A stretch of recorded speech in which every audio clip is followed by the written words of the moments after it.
ओम शांति। इस वीडियो में हम आज दादी संदेशी के बारे में सुनेंगे। आप संदेश पुत्री बनकर वतन के अनेक संदेश लाती थीं, इसलिए अलौकिक नाम मिला संदेशी। लौकिक में आप मातेश्वरी जी की मौसेरी बहन थी। आप सुंदर गाती भी थी और नृत्य भी करती थी, इसलिए बाबा से आपको अव्यक्त नाम मिला रमणीक मोहिनी। आप बाबा के साथ खेल पाल करती और उन्हें बहलाती भी थी, इसलिए बाबा आपको बिंद्रबाला भी कहते थे। आप बहुत ही रहमदिल, स्नेही, नम्रचित्त, सादगीपूर्ण तथा एक बल एक भरोसे वाली थी। दादी शांतामणि लौकिक में आपकी बड़ी बहन थी। यज्ञ के प्रारंभ में आपका सारा ही परिवार एक धक से तन मन धन सहित सर्वप्रथम समर्पित हुआ। आप लंबे समय तक यज्ञ में रहकर सन 1965 में ईश्वरीय सेवार्थ कोलकाता गईं। पटना, मुजफ्फरपुर, नेपाल आदि स्थानों पर सेवा करते सन 1978 से भुवनेश्वर सेवा केंद्र पर सेवारत रही। आपने सतगुरुवार 1 नवंबर 2007 को पुरानी देह का त्याग कर बाप दादा की गोद ली। दादी संदेशी जी ने अपने लौकिक अलौकिक जीवन का अनुभव इस प्रकार सुनाया। सिंध हैदराबाद के एक प्रभावशाली तथा प्रतिष्ठित सखरानी परिवार में मेरा जन्म हुआ। दादाजी का नाम था प्रताप सखरानी, जो बहुत ही भद्र, सरल और आस्तिक थे। पिताजी का नाम था रिजुमल सखरानी और माताजी का नाम था सती सखरानी। लौकिक माता पिता का जीवन बहुत सुखमय था और उनको देख सब कहते थे कि ये तो जैसे कि श्री लक्ष्मी और श्री नारायण की जोड़ी है। मेरा जन्म 25 दिसंबर 1925 शुक्रवार के दिन माता पिता की चौथी कन्या के रूप में हुआ। हम 5 बहनें और एक भाई थे। भाई सबसे बड़े थे। उनका नाम था जगुमल सखरानी। बहनों के नाम थे देवी, कला, लीला दादी शांतामणि, लक्ष्मी दादी संदेशी और भगवती अलौकिक नाम ज्योति। भाई की शादी जसु नाम की एक कन्या से हुई। भाई के 2 पुत्र थे, राम और गगन। पिताजी कठोर परिश्रमी और बुद्धिमान थे। उनका व्यवसायिक केंद्र श्रीलंका में था, जो बहुत सफल था। इसलिए लौकिक परिवार की आर्थिक स्थिति बहुत अच्छी थी। हैदराबाद शहर के एक भव्य मकान में हम सब रहते थे। खान पान, पोशाक, चलन सब ऊंचे खानदान और ऊंचे वंश की परंपरा के अनुकूल था। घर में काम करने के लिए नौकर चाकर होते हुए भी सती माता सभी बच्चों को हर कार्य करने की शिक्षा देती थी। मेरी एक मौसी थी जिसका नाम था रोचा यानी रुक्मिणी। उनके पति देव का नाम था पोकर दास। उनका सोने चांदी का व्यापार था, लेकिन व्यापार में घाटा होने के कारण मौसा जी का अचानक हृदयघात में देहांत हो गया। रोचा मौसी की 3 बच्चियां थी। बड़ी बच्ची पार्वती, जिसकी शादी हो चुकी थी, फिर थी राधे और फिर थी गोपी। पति की मृत्यु के बाद रोचा मौसी उन दोनों बच्चियों को लेकर हैदराबाद आ गई और अपने मायके में रहने लगी। मेरी दूसरी मौसी का नाम था ध्यानी। वह भी अपने पति की मृत्यु के बाद हैदराबाद आकर अपने मायके में रही। ओम मंडली से परिचय और जुड़ाव। मेरी माताजी अपनी इन दोनों बहनों से मिलने और दुख के समय सांत्वना देने और प्रार्थना करने मायके उन्हों के घर में जाया करती थी और जप साहिब और सुखमनी आदि धर्म की किताबें पढ़कर सुनाया करती थी। माताजी का रोज आने जाने का रास्ता दादा लेखराज के घर के सामने से पड़ता था। दादा लेखराज की लौकिक पत्नी जसोदा माता घर की खिड़की से माता जी को रोज आते जाते देखती थी। एक दिन जसोदा माता ने उनसे रोज आने जाने का कारण पूछा। माता जी ने कहा, हमारी दोनों बहनों के पति गुजर गए हैं, वे बहुत दुखी हैं। हम सब मिलकर शांति के लिए सत्संग करते हैं। जसोदा माता ने कहा, दादा दादा लेखराज, जो बाद में ब्रह्मा बाबा के नाम से जाने गए। अपने घर में बहुत अच्छा सत्संग करते हैं। पहले आप आओ, सुनो और देखो। अच्छा लगे तो अपनी दोनों बहनों को भी लेकर आना। दूसरे दिन माताजी दादाजी के घर गई और सत्संग सुनने के पश्चात उन्हें बहुत शांति का अनुभव हुआ। फिर अगले दिन तीनों बहनों ने मिलकर दादा के घर सत्संग का लाभ लिया। सत्संग के प्रारंभ तथा अंत में ओम ध्वनि की जाती थी। उस दिन सत्संग में गीता के दूसरे अध्याय के ऊपर विशेष चर्चा हुई, जिसका भावार्थ यह निकला कि आत्मा अजर, अमर और अविनाशी है। शरीर त्याग करने पर भी आत्मा नहीं मरती। आत्मा पुराने शरीर को छोड़ नया शरीर धारण कर अपना पार्ट बजाती रहती है और इस सृष्टि नाटक में जन्म मरण एक खेल सदृश है। यह अति सरल, सरस, ज्ञानपूर्ण और हृदय स्पर्शी व्याख्या सुनकर सभी के मन में खुशी की लहर आई। सभी ने अपने आप को शरीर से भिन्न एक अलौकिक सत्ता के रूप में अनुभव किया। रोचा मौसी की सूरत में प्रसन्नता की झलक देखकर उनकी कन्याएं राधे, जो ज्ञान में आने पर सभी की अति प्रिय जगदम्बा सरस्वती के नाम से जानी गई, और गोपी भी सत्संग में आने लगी। ईश्वरीय ज्ञान का अनोखा अनुभव प्राप्त कर गोपी 1 साल तक दिव्य साक्षात्कार करती रही। उसने ओम राधे यानी मम्मा को श्री राधा के रूप में और ओम बाबा ब्रह्मा बाबा को श्री कृष्ण के रूप में देखा। ध्यानावस्था में वह उनके साथ रास भी करती थी। सृष्टि नाटक की पूर्व निश्चित व्यवस्था के अनुसार छोटी आयु में टाइफाइड से गोपी का देहांत हुआ। हैदराबाद के इतिहास में पहली बार यह हुआ कि गोपी की शव शोभा यात्रा में बाबा के इशारे पर सत्संग की सभी माताओं और कन्याओं ने भाग लिया तथा अग्नि संस्कार स्वयं ओम राधे ने ही किया। सारा परिवार समर्पित हुआ। हमारे परिवार में गुरु प्रथा चलती थी। पिताजी बड़े गुरु भक्त थे। मकान में एक विशेष कोठरी को गुरु घर कहा जाता था। रोज शाम को पिताजी के निर्देशानुसार सभी बच्चे उस कमरे में प्रार्थना करते थे और प्रार्थना के पश्चात माँ प्रतिदिन गुरुमुखी ग्रंथ, जप साहेब, सुखमणि आदि धर्म पुस्तकें पढ़कर समझाती थी। आयु में छोटी होते हुए भी हम इस घरेलू सत्संग से बहुत प्रेम रखती थी और आनंद तथा शांति का अनोखा अनुभव करती थी।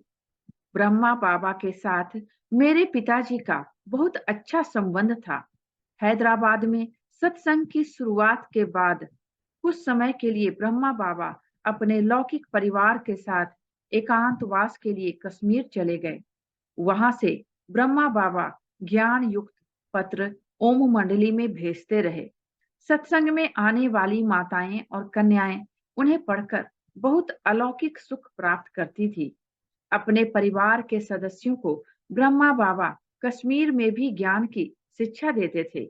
उन्हीं दिनों हमारे पिताजी ने भी पहलगाम जाने की तैयारी की और ब्रह्मा बाबा के कश्मीर निवास का पता भी अपने साथ ले लिया। कश्मीर पहुंचने के बाद ब्रह्मा बाबा से मिलने की प्रेरणा आई और चल भी पड़े। ब्रह्मा बाबा के निवास स्थान की ओर जाते समय उन्हें रास्ते में निर्मल शांता दादी मिली और उनसे पूछा, बेटी, पहलगाम का रास्ता किधर जाता है? फट से दादी निर्मल शांता ने कहा, पहलगाम का रास्ता तो मालूम नहीं, पर परम धाम का रास्ता बता सकती हूँ। उस समय निर्मल शांता दादी जी की उम्र छोटी ही थी। वे छोटी बच्ची के मुख से ऐसी नई बातें सुनकर आश्चर्यचकित हो गए और हंसते हुए बोले, अच्छा बेटी, ठीक है, अब हमें उस परम धाम का रास्ता ही बता दीजिए। उसके बाद दादी जी ने पिताजी को ब्रह्मा बाबा से मिलवाया। ब्रह्मा बाबा हंसते हुए बोले, बेटा, मैं 3 दिनों से तुम्हारा इंतजार कर रहा हूँ। तुम अब तक कहाँ थे? पिताजी को ब्रह्मा बाबा द्वारा बेटा संबोधन सुनकर बहुत आश्चर्य हुआ, क्योंकि वे दोनों ही समान उम्र के थे। वास्तव में ब्रह्मा बाबा के तन में अवतरित परमात्मा शिव ने उन्हें बेटा कहकर संबोधित किया था। तत्पश्चात ब्रह्मा बाबा ने कहा, बेटे, तुमको परम धाम का पता चाहिए ना? पिताजी ने हाँ कहा। उसके बाद बाबा उनको दृष्टि देने लगे और पिताजी एकदम ध्यानस्थ होकर एक दिव्य धाम का साक्षात्कार करने लगे। इस घटना के बाद पिताजी के साथ साथ हमारे सारे परिवार की दिशा ही पूर्णतः बदल गई। तन मन धन सहित हमारा संपूर्ण परिवार ओम मंडली में समर्पित हो गया। पिताजी ने अपने मन को व्यापार से पूरी तरह हटा लिया और सत्संग में लगनशील हो गए। ईश्वरीय जीवन का आधार दृढ़ निश्चय। ईश्वरीय ज्ञान सुनने के बाद ईश्वर के ऊपर अटूट निश्चय और असीम प्रेम चाहिए। मन समर्पित होना चाहिए। आज की तरह पहले कोई साप्ताहिक पाठ्यक्रम, ईश्वरीय किताबें, पत्राचार पाठ्यक्रम या अन्य कोई साधन नहीं थे। कराची में ब्रह्मा बाबा कहते थे, बच्चों, अब तुम ईश्वरीय ज्ञान का दूध पीते हो। भविष्य में जो बच्चे आएंगे वे मक्खन खाएंगे। हकीकत में ऐसा ही हुआ। ध्यान का वरदान। बाबा और ईश्वरीय ज्ञान में निश्चय का दूसरा आधार था ध्यान। ध्यान मेरे जीवन में श्रेष्ठ वरदान था। मैंने अनेक बार आत्मा और परमात्मा के दिव्य स्वरूप का साक्षात्कार किया। ध्यानावस्था में सतयुगी दैवी दुनिया के भिन्न भिन्न दृश्य, देवी देवताओं की पोशाक, सजावट, हीरों के महल, मनमोहक राज दरबार, सुंदर सुंदर बाग बगीचे आदि का साक्षात्कार किया। यह साक्षात्कार का पाठ कई घंटों तक तथा कई दिनों तक भी चलता था। उन सब दृश्यों का वर्णन किया जाए तो कई किताबें बन जाए। बाद में क्लास में ये सारे अनुभव सुनाए जाते थे, जिसके ऊपर सब विचार सागर मंथन करते थे और बाबा के प्रति निश्चय दृढ़ करते थे। एक बार बाबा ने क्लास में कहा, बच्चों, दूसरी दिवाली नहीं आएगी। जो पुरुषार्थ करना है सो अब कर लो। बाबा की ये महावाक्य सुनकर मैं दृढ़ निश्चय के साथ पुरानी कलयुगी दुनिया को संपूर्ण भूल गई और सोचने लगी कि बाबा के सिवाय इस दुनिया में कुछ भी काम का नहीं है। इस घटना से मेरा निश्चय दुगना हुआ, क्योंकि ठीक समय पर बाबा ने ठीक महावाक्य उच्चारण कर हमारे पुरुषार्थ की गति को तीव्र कर दिया। बाबा की पालना राजकुमारी जैसी। हैदराबाद के एक स्थानीय विद्यालय में हमारी शिक्षा प्रारंभ हुई। हम केवल 5वीं कक्षा तक ही पढ़ी। आगे की शिक्षा ईश्वरीय विश्वविद्यालय में अर्थात बाबा द्वारा खोले गए रूहानी बोर्डिंग में हुई। बोर्डिंग में मेरे जैसी छोटी छोटी करीब 60 कन्याएं थीं। उनकी देखभाल के लिए 5 बड़ी दादियां नियुक्त थीं। 12-12 कन्याओं के 5 ग्रुप्स बने थे। दादियों के नाम थे दादी प्रकाशमणि, दादी चंद्रमणि, दादी शांतामणि, दादी मिट्ठू और दादी कला। स्नान के लिए जाते समय हमको साथ में ब्रश, पेस्ट या पोशाक आदि लेने की जरूरत नहीं पड़ती थी। स्नानागार में सब कुछ पहले से ही उपयुक्त स्थान पर रखा रहता था। बाबा ने हम कन्याओं के लिए क्या नहीं किया। बाबा की हर शिक्षा दैवी संस्कार संपन्न थी। बाबा का जीवन दर्शन था, कर्म के आधार से शिक्षा देना। बाबा ने हम बच्चों को राजसी पोशाक में सदा रखा। देखने वाले सोचते थे कि ये या तो परी हैं या राजकुमारी हैं। शरीर पर मखमल की सफेद पोशाक, सिर में ओम का रिबन और कमर में ओम वाली बेल्ट। ड्रेस की क्रिज ऐसी होती थी जैसे सरल रेखा। सारे दिन में 3 बार ड्रेस बदलते थे। रात को सोने से पहले हम सबकी सैया तैयार हो जाती थी। रात को रोज बेडशीट बदली जाती थी। मच्छरदानी भी लगती थी। हमारे सैया पर जाते ही मच्छरदानी गिरा दी जाती थी। उसके बाद सोजा राजकुमारी सोजा गीत का रिकॉर्ड बजता था। हम सभी बेड पर योगासन मुद्रा में बैठकर बाबा को गुड नाइट करने की तैयारी में रहते थे। तभी बाबा मम्मा चक्कर लगाने आते थे। बाबा मच्छरदानी की चेकिंग भी करते थे। कन्याओं को योग मुद्रा में देख बाबा मम्मा को कहते थे, देखो मम्मा, मंदिर में मूर्तियां कैसे शोभायमान हैं। उसके बाद बाबा मम्मा गुड नाइट करके विदाई लेते थे। व्यायाम। हम सभी कन्याएं सुबह 4:30 बजे उठकर 5 बजे तक भ्रमण के लिए तैयार हो जाते थे। उसी समय व्यायाम के साथ साथ शांति समाधि भी सिखाई जाती थी। ड्रिल क्लास भी रोज होता था। व्यायाम के साथ साथ रिंग बॉल, बैडमिंटन आदि खेल भी रोज सिखाए जाते थे। बाबा मम्मा भी सबके साथ खेलते थे। हार जीत दोनों में मजा आता था। हम कन्याओं के उत्तम स्वास्थ्य के लक्ष्य से बाबा ये सब कराते थे। भोजन। बाबा हम बच्चों को रोज पिस्ता बादाम, मक्खन, मधु और देसी घी से बनी हुई मीठी रोटी खिलाते थे। शांत और योग युक्त वातावरण में सभी का भोजन संपन्न होता था। पहले बच्चे भोजन करते थे और अंत में बाबा मम्मा करते थे। बाबा के त्याग और निर्माणता की बातें याद आने से आंखों में आनंद आंसू आ जाते हैं। अलौकिक नामकरण। यज्ञ में समर्पित होने के कुछ दिनों के बाद बाबा ने अलौकिक नामों की एक लिस्ट अव्यक्त वतन से भेजी थी। बच्चों की विशेषता के अनुसार बच्चों का नामकरण किया गया था। मैं ध्यान में जाकर संदेश लाने के निमित्त थी, इसलिए मेरा नाम बाबा ने संदेशी रखा। हम छोटी छोटी कन्याओं की एक रास मंडली थी।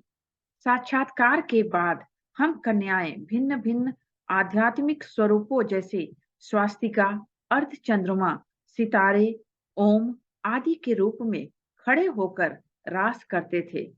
रास इतनी मनमोहक होती थी कि देखने वाले खुशी से विभोर हो जाते थे। मैं अच्छा गाती भी थी और सुंदर नृत्य भी करती थी। गीत और नाच जितना ज्ञानपूर्ण था उतना ही रमणीक भी था। इसलिए बाबा ने बहुत प्यार से मेरा एक अन्य नाम भी रखा था, रमणीक मोहिनी। यज्ञ में सबसे ज्यादा दिन मैं साकार बाबा के साथ रही। मैंने निराकार को साकार में और साकार को निराकार में देखा। दोनों बाबा मेरे लिए सदा एक रहे हैं। बाबा के साथ ज्ञान योग, खान पान, खेल कूद आदि का पाठ मैंने बहुत ही सुंदर रूप में निभाया। मैं खेल में सदा बाबा की प्रतिद्वंदी रहती थी और पारदर्शिता भी दिखाती थी। इसलिए बाबा अनेक बार बोलते थे, बच्ची तुम भगवान को बहलाने वाली आत्मा हो। यदि मैं कभी खेल में जीत जाती थी तो बाबा हंसकर कहते थे कि बच्ची तुम लक्की लाल हो जो भगवान को हरा दिया। मेरी इस विशेषता को सामने रख बाबा ने मुझे एक तीसरा विशेष नाम दिया, बिंद्रबाला। सांस्कृतिक कार्यक्रम। बाबा जितने गंभीर थे उतने ही रमणीक भी थे। बाबा का दिया हुआ ज्ञान भी अति रमणीक है। मैं रोज रोज ध्यान में जाती थी और सूक्ष्म वतन में रास लीला के भिन्न भिन्न रमणीक दृश्य देखकर आती थी, फिर वर्णन भी करती थी। उसके पश्चात बाबा मम्मा अन्य बच्चियों के द्वारा वैसा ही रास रचवाते थे। इस कार्यक्रम में वेशभूषा भी देवताई होती थी और प्रदर्शन भी बहुत चित्ताकर्षक होता था। ओम ध्वनि मेरे जीवन की एक बड़ी विशेषता रही। ओम ध्वनि अलौकिक जीवन का पहला पाठ रहा। ओम ध्वनि बाबा के इशारे पर मैं पहले ओम ध्वनि करती थी, फिर थोड़े समय के बाद इसके प्रभाव से दूसरे सब ध्यानस्थ हो जाते थे और रास भी करते थे। ध्यान बाबा का वरदान। ज्ञान मार्ग में ध्यान एक विशेष विषय है। परमपिता के अवतरण और सतयुगी दैवी दुनिया की स्थापना की रूपरेखा ध्यान के माध्यम से ही स्पष्ट होती गई। जब मैं ओम मंडली में समर्पित हुई तो अनुभव हुआ कि कोई मुझे ऊपर खींच रहा है। जैसे लोहा चुंबक की तरफ आकर्षित होता है, वैसे ही मैं ऊपर की किसी सत्ता की तरफ आकर्षित होती थी। 4-5 दिन तक ऐसा अनुभव लगातार होता रहा। मैंने थोड़ा विचलित सा होकर मीठी मम्मा को सारी बातें बताई। मम्मा ने भी बाबा को सुनाया। बाबा मम्मा को समझाते हुए बोले कि संदेशी बच्ची के द्वारा शिव बाबा को कोई विशेष सेवा करवानी है। उसके बाद एक दिन शाम को मैं अपना सिर मम्मा की गोदी में रखकर बैठी थी। उसी समय ऊपर खिंचाव अनुभव हुआ। मैंने फट से मम्मा को बताया और मम्मा ने उत्तर दिया, बच्ची डरो मत, बाबा को शायद आपके द्वारा कोई विशेष कार्य कराना है। तत्पश्चात मैं ध्यान में चली गई, अशरीरी अवस्था में सूक्ष्म वतन में पहुंची और जैसे टीवी में भिन्न भिन्न दृश्य देखते हैं, वैसे वहां बैठ रासलीला का एक चमत्कारिक दृश्य देखने लगी। उस समय ऊपर बाबा ने कहा, बच्ची आराम से बैठकर देखो और नीचे जाकर दूसरों को भी सुनाना और खुद भी रास करना। ध्यान से वापस आने के बाद मैंने मम्मा को बताया। मम्मा ने बाबा को सुनाया। फिर बाबा ने मेरे सहित 5 कन्याओं को मिलकर के रास करने के लिए कहा और हम सबकी रास देख बाबा मम्मा बहुत ही खुश हुए। उसके बाद मेरा ध्यान का पाठ चलता रहा। ध्यान के समय खाना पीना भूल जाते थे। अनुभव करते थे कि बाबा के साथ जैसे अनेक प्रकार के भोजन और फूलों का रस पी रहे हैं। ध्यानावस्था में जो खुशी, आनंद और संतुष्टता मिलती थी, वह अवर्णनीय थी। मैं ध्यान में राजकुमारी बनके 8-10 दिन तक भी रही। राजकुमारी जैसी राजाई, चलन, खान-पान आदि मुझ में दिखाई देने लगता था। सृष्टि नाटक के नियमानुसार बाद में बाबा को इस पाठ को बंद करना पड़ा, क्योंकि खेल और रमणीकता में बहुत समय चला जाता था। यह सत्य है कि ध्यान में बहुत उमंग उल्लास मिलता था, लेकिन एक दिन बाबा ने सभी के सामने स्पष्ट कर दिया कि इससे विकर्म विनाश नहीं होंगे, सिर्फ योग से ही आत्मा के विकर्म विनाश होंगे। परकाया प्रवेश का पाठ। एक बार ध्यान के कारण मेरे जीवन में विचित्र घटना घटी। मां से वंचित एक मेरी उम्र की कन्या उस समय हैदराबाद में रहती थी। वह कृष्ण की बहुत भक्ति करती थी। वह मातृ वियोग के गहरे कष्ट को भूल नहीं पा रही थी। वह सोचती थी कि भगवान श्री कृष्ण एक ना एक दिन जरूर उसकी पुकार सुनेंगे और लौकिक माँ से जरूर मिलन कराएंगे। एक दिन वह कन्या श्री कृष्ण के मंदिर में प्रार्थना करते करते बेहोश हो गई। उसकी आत्मा ध्यानस्थ हो गई। उस समय मैं भी ध्यानस्थ थी। थोड़े समय के बाद उस कन्या की आत्मा ने मेरे शरीर में प्रवेश कर लिया और मेरी आत्मा उस कन्या के शरीर में प्रवेश हो गई। उस कन्या के शरीर में मैं आत्मा कुछ दिन उनके घर ठहरी। मैं वहां ईश्वरीय ज्ञान सुनाती थी और अपने को ओम मंडली में छोड़ देने के लिए कहती थी।